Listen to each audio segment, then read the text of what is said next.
लोकसभा निकालाआधी सर्वात मोठा exit poll आज संध्याकाळी 5 वाजल्यापासून फक्त पुढारी न्यूजवर।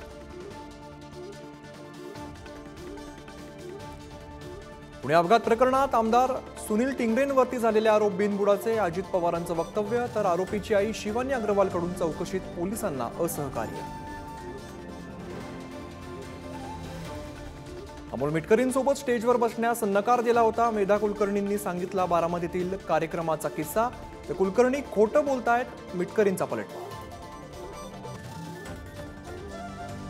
शरद पवारांच्या राष्ट्रवादीतील मोठा गट काँग्रेसमध्ये जाणार। सुनील तटकरेंचं अनौपचारिक चर्चेत वक्तव्य।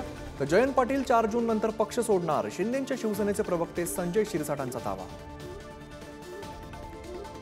विधान परिषदेच्या शिक्षक आणि पदवीधर मतदारसंघासाठी मवियाचे उमेदवार जाहीर। कोकण पदवीधरसाठी रमेश कीर तर नाशिक शिक्षक मतदारसंघासाठी संदीप गुळवेंना उमेदवारी। शेवटच्या टप्प्यासाठी आज 57 जागांवरती मतदान। दुपारी 1 वाजेपर्यंत 40.9% मतदान। हिमाचल प्रदेशात सर्वाधिक 48.63%, तर बिहारमध्ये सर्वात कमी मतदान।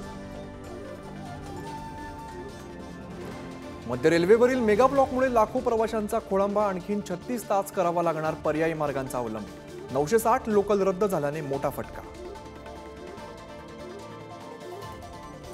सलमान खानवरील आणखीन एका हल्ल्याचा कट उघड। 4 आरोपी नवी मुंबई पोलिसांच्या ताब्यात। आरोपी बिश्नोई बंधूंच्या संपर्कात असल्याचं समोर।